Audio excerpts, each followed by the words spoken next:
Bonjour à tous. Merci de votre présence aujourd'hui. Je suis Guillaume Laquier, je suis data architecte au niveau de Carrefour. Alors qui connaît Carrefour ici? Ouais, c'est bon, il y a qui connaissent un peu Carrefour? Ouais, un petit peu? Ouais, bon, ça va, très bien. C'est parfait parce qu'on va pas du tout parler de mes deux Carrefour aujourd'hui, donc ça c'est top. Je suis aussi Google Developer Expert sur le cloud de Google. Donc en fait, ça veut dire que je suis reconnu comme expert sur le cloud de Google. Et par contre, on va parler de Google Cloud aujourd'hui, un peu plus. Donc la session s'appelle en fait, faire une application plus verte avec du serverless. Alors, est-ce que quelqu'un sait ce que c'est que du serverless? Ouais, un petit peu. Ouais, pas trop. Ouais, ok. En fait, le serverless, j'aime bien l'exposer suite à une ancienne expérience que j'ai eue chez Veolia. En 2019, j'étais chez Veolia et Veolia s'est targué d'être data centerless. Alors, qu'est-ce que c'est data centerless? Simplement que Veolia n'avait plus de data center en propre. Ok, très bien, mais les data centers étaient ailleurs. Mais les data centers étaient chez Google et chez AWS parce que Veolia avait migré ses workloads dans d'autres zones. Donc en fait, voilà. Et le serverless, c'est la même chose. C'est qu'en fait, on va faire une application, on va déployer sur des serveurs, mais les serveurs sont pas gérés par nous, ils sont gérés par quelqu'un d'autre. Là, en l'occurrence, c'est chez Google. Quand vous faites des Lambda, c'est sur AWS. Quand vous faites des Azure Functions, c'est sur c'est Microsoft.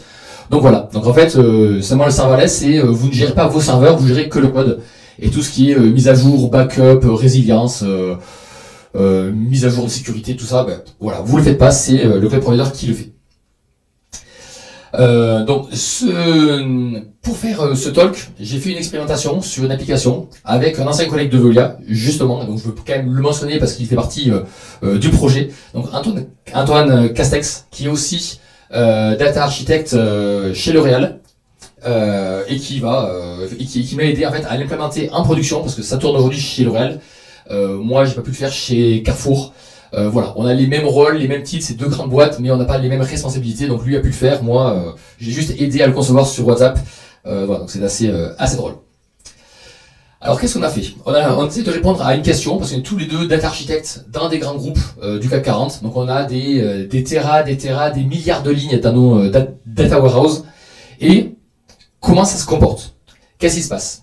Est-ce qu'on a des lignes qui augmentent? Est-ce que ça augmente vite, mais pas vite? Est-ce que la taille de nos tables que l'on a dans notre data warehouse grossit ou non? Est-ce que c'est utilisé? Voilà, on a plein de questions à se poser pour savoir si ce qu'on fait c'est utile, savoir si ça va coûter de plus en plus cher, si c'est exponentiel, si c'est logarithmique. Bref, comment est-ce qu'on fait pour avoir toutes ces métriques? Alors il y a des solutions qui existent. Hein, donc quand on est sur Google Cloud, on utilise BigQuery, qui est le data warehouse de Google Cloud. Mais par contre, pour récupérer ces métriques, il faut faire une application. Et donc, on a mis en place une application qui va scanner tous les projets de l'organisation, dans tous les projets récupérer tous les datasets, dans tous les datasets, toutes les tables, et enfin, on récupère les métriques de chacune de ces tables pour les stocker dans BigQuery aussi, parce que c'est un data warehouse qui est très bien pour l'analytics. Et donc, en faisant ce programme, on a sorti 3 métriques de l'exécution même de ce programme. Une qui est basée sur le temps d'exécution. Bon, assez facile, hein, on démarre, on calcule avec un chronomètre, on arrête, c'est assez simple à avoir. Le coût, alors le coût aussi, c'est assez simple, hein, on crée un projet qui est dédié à ce qu'on veut faire, et puis à la fin du mois, on regarde combien ça a coûté, et le carbone, quelle est l'empreinte carbone de l'architecture que l'on a mis en place. Et là, justement, je vais vous montrer après comment on a fait pour extraire ces données-là sur Google Cloud.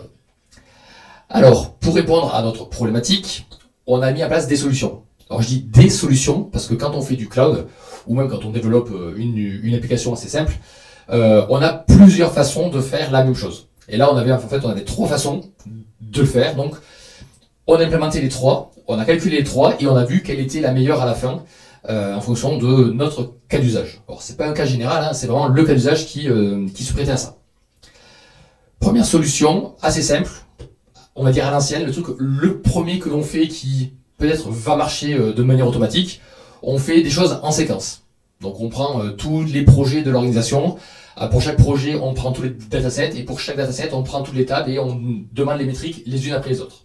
Bon, on peut faire ça, donc on l'a fait avec une VM. Donc les VM sur Google Cloud s'appellent Compute Engine, et on a fait donc ça en séquence, et en fait à chaque fois on fait un appel API à BigQuery pour récupérer les métriques et les stocker ensuite. Donc on a fait ça. On a fait ça en séquence et on l'a lancé et ça a pris du temps. ça a pris 24 heures pour scanner tous les tables de L'Oréal, parce que c'est L'Oréal qui l'a mis en prod, donc c'est voilà. Donc chez L'Oréal, ça a pris 24 heures. Voilà, 24 heures, c'est un problème. Si on voit des métriques tous les jours, ça veut dire qu'il faut arrêter. Plus de projets, plus de datasets, plus de tables, stop. Parce que sinon, ça prend plus de temps et on peut pas le lancer tous les jours. En termes de coûts, bon, ça fait 4 000 € par mois, ça fait 50 000 € à l'année. Ça peut faire beaucoup. Voilà, quand on a une grosse boîte comme Carrefour ou L'Oréal, on peut dire que c'est acceptable. Et pour le carbone, bon voilà, presque 200 kg de CO2. Est-ce que c'est beaucoup ou pas? Je sais pas. En tout cas, là, c'est le premier étalon, c'est le premier test que l'on a fait, donc on a ça. On va essayer de faire un petit peu mieux avec des services managés. Donc là, on va passer vraiment dans le monde serverless. Donc, mais je rappelle, c'est que les machines sont gérées par Google et nous, on gère que l'application qui va dessus. Et donc, pour ça, on va utiliser un vieux service de Google Cloud qui s'appelle App Engine Flex, qui date de 2012. Donc, le service a 12 ans, donc c'est assez vieux. Et là, par contre, on va changer un peu l'architecture de l'application et on va faire quelque chose. Ah oui, voilà. On va voir l'architecture après. App Engine Flex, qu'est-ce que c'est? C'est donc j'ai dit que c'était du serverless, donc les serveurs sont pas chez nous. On prend juste un conteneur que l'on déploie. On prend le conteneur, on le déploie, ça démarre, ça répond à des requêtes HTTP, mais c'est parfait. Ça scale de manière automatique. Et ça va toujours garder une instance chaude qui est démarrée, comme ça, dès qu'il y a une requête, boum, ça répond tout de suite, on minimise la latence. En termes d'architecture, donc, on a fait ça, on a mis un scheduler, donc Cloud Scheduler sur Google Cloud. Tous les jours, ça envoie une requête HTTP sur un endpoint qui va être sur App Engine. Ce endpoint, qu'est-ce qu'il fait? Il va commencer à lire tous les projets, tous les datasets et toutes les tables. Et pour chaque triptyque, il va créer une tâche dans Cloud Task. Et Cloud Task va se charger de rappeler la même instance App Engine, mais avec une URL qui est différente pour extraire chacune de ces métriques. Donc en fait, on va paralléliser tous les traitements. Et une fois qu'on parallélise, on stocke les données dans BigQuery et le job est fait. Donc en faisant ça, on s'est aperçu qu'on gagnait du temps, mais pas beaucoup. On gagne 1 heure. Bon, c'est pas top. Voilà. Par contre, en termes de coût, on a divisé par 2 le coût et par 10 le CO2. Alors là, c'est plutôt impressionnant. Je vais vous montrer après pourquoi ces différences entre ce qu'on appelle le IaaS avec des VM et du serverless qu'on appelle le PaaS.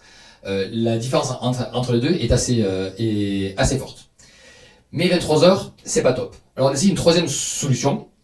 Cette fois-ci, c'est du CaaS. Donc le CaaS, c'est Container as a Service, mais nouvelle génération. Nouvelle génération, qu'est-ce que c'est? Sur Google Cloud, c'est du Cloud Run. Il y a un truc qui est très similaire sur Azure qui s'appelle Container Instance. C'est vraiment très similaire, donc les deux produits se valent en fait. Et donc qu'est-ce que c'est? C'est un peu comme App Engine en fait. Ça veut dire qu'on va prendre le même conteneur, on va le déployer, ça va scaler de manière automatique.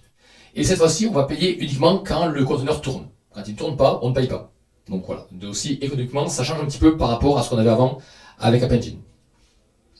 Au niveau de l'architecture, exactement la même.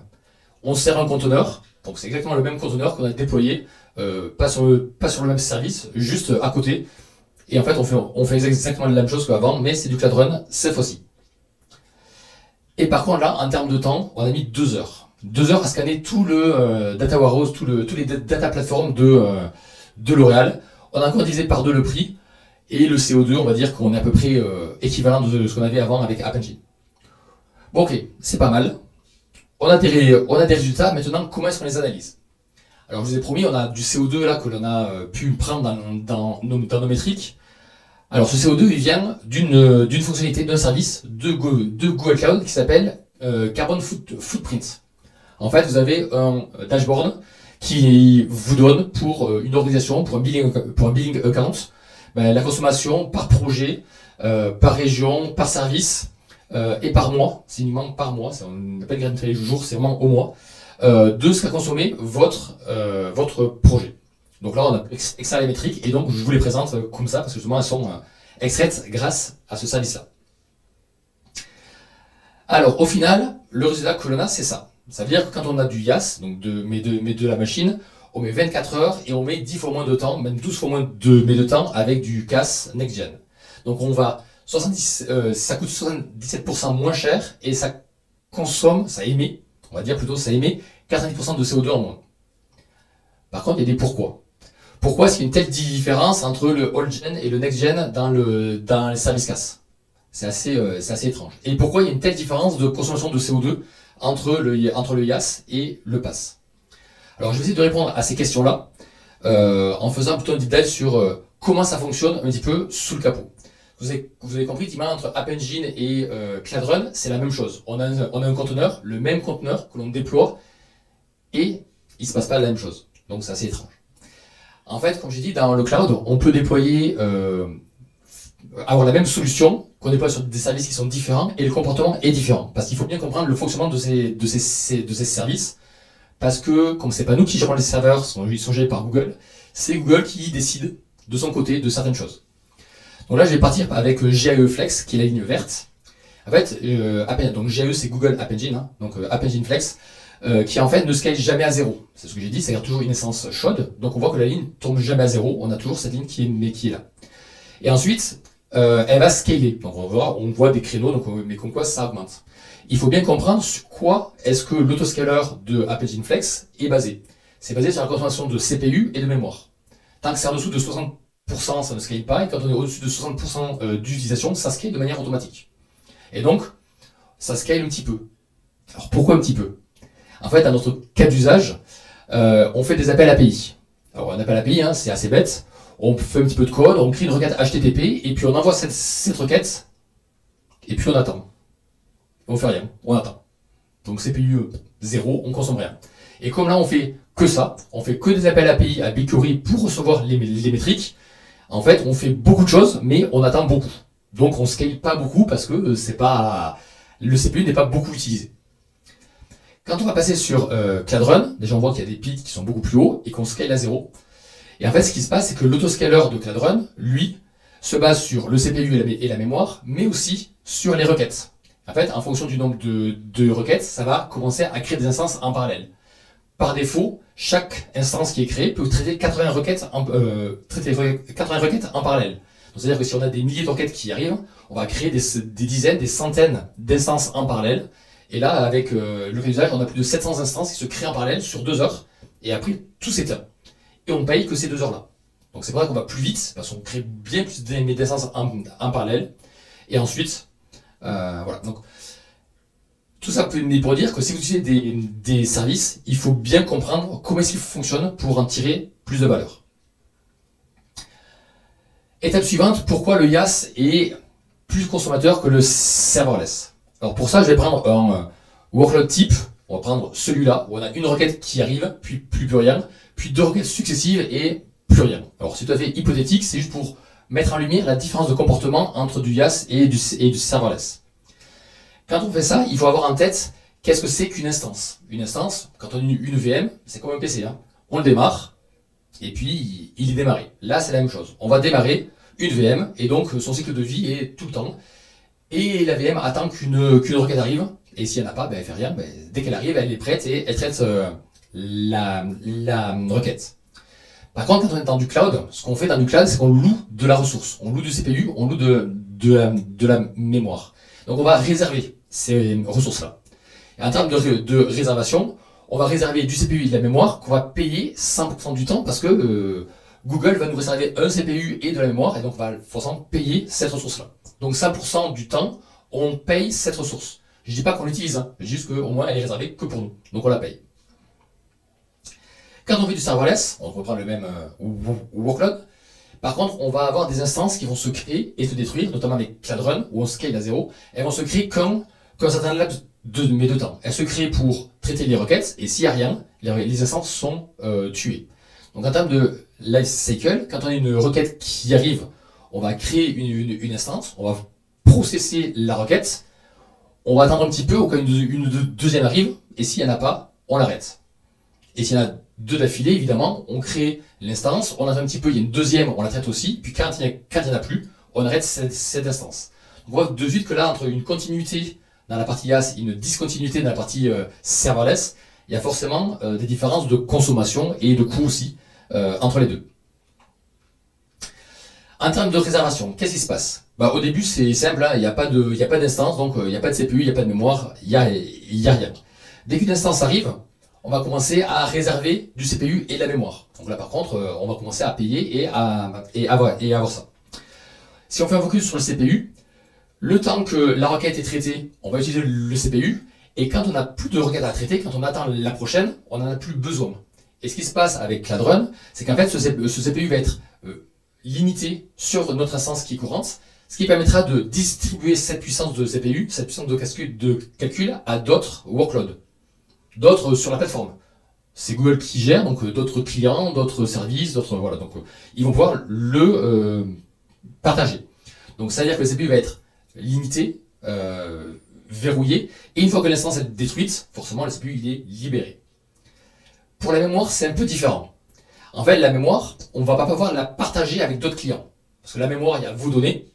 Donc si vous partagez votre mémoire, la mémoire avec d'autres clients, ben, ils ont vos données, donc c'est pas possible. Donc quand il y a une instance qui est créée, par contre, la mémoire est réservée 100% du temps pour votre instance.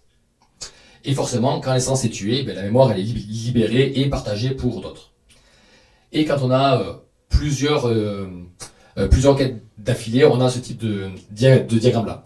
Donc là, on voit bien qu'à un moment, avec de la VM, on a toujours la ressource qui est utilisée, et avec du serverless, on l'utilise que quand on en a besoin. Donc forcément, quand on a besoin de CloudRun que 2 heures par jour, on paye que 2 heures par jour nos instances, le reste du temps, c'est libéré, on a moins de CPU, et au pire, les CPU sont partagés, sont distribués avec d'autres clients, ce qui fait qu'on réduit aussi l'empreinte carbone.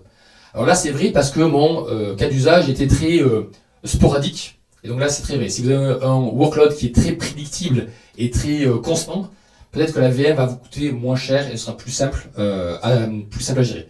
Par contre, si vous gérez la VM, il faut la backuper, il faut la patcher, voilà, il y a d'autres tâches de ops à faire au-dessus. Dernier sujet que je voulais aborder, c'est pas vraiment en rapport avec l'expérimentation que l'on a fait, mais c'est une différence d'architecture importante entre le IaaS et le serverless. Quand on fait du IaaS, on gère des VM, et souvent ce qu'on veut, c'est de la hot dispo. Donc quand on veut de la hot dispo, on met au moins 3 VM en parallèle. Pourquoi 3? Parce qu'on en a une qui est dispo, l'autre que l'on met à jour, et l'autre qui est down. Donc voilà, on a toujours une au moins qui est up. En tout cas, c'est une des bonnes pratiques.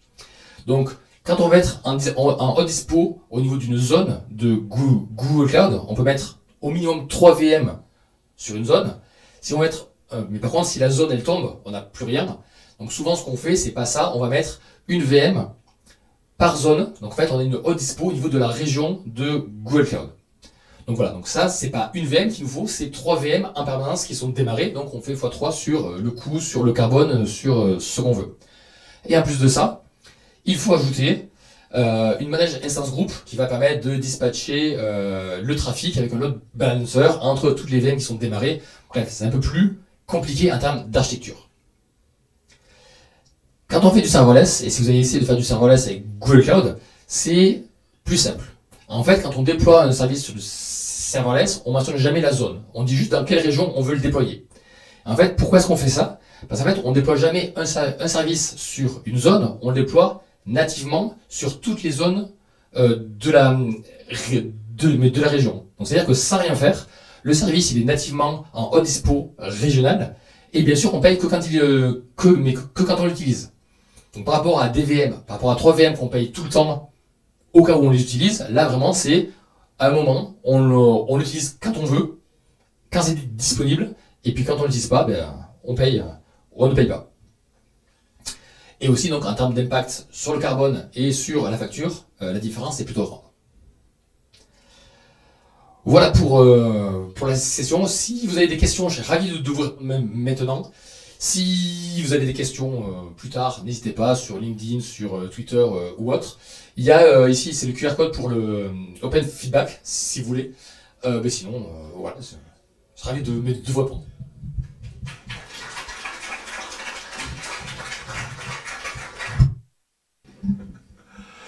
Ouais, merci pour cette super présentation. Moi, j'avais une question. Alors, tu as parlé de coûts en euros sur des services serverless, par exemple. Très bien, on est d'accord.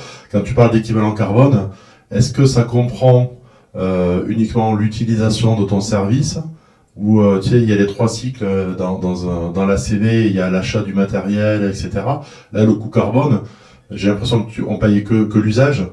Par contre, le fait d'avoir l'infrastructure, est-ce qu'elle est payée quelque part? Alors en fait, Ouais, dans le carbon footprint, on voit bien les trois scopes. Le scope 1, le scope 2 et le scope 3. Et donc on peut filtrer par qu'on veut. Et maintenant, même dans le scope 2, il y a deux types de scope 2. Soit c'est le market base, donc celui qui est un petit peu pipeau, qui dit on paye des crédits carbone, donc on est vert. Voilà, donc c'est un peu plus haut. Et après, il y a aussi l'autre option que permet Google Cloud, c'est-à-dire qu'on est location base. C'est en fonction de l'endroit où on utilise, dans quelle région est-ce qu'on est, est-ce que c'est une région qui est plus verte ou pas. Typiquement, la région de Paris va émettre assez peu de CO2 parce qu'on a beaucoup d'énergie nucléaire. Mettez-vous à Varsovie en Pologne, il y a un peu plus de centrales au charbon, donc voilà, c'est un peu plus de carbone. Parfait, merci. Pas d'autres questions dans la salle? Bon, bah écoutez, dans ce cas-là, merci beaucoup. Merci à vous.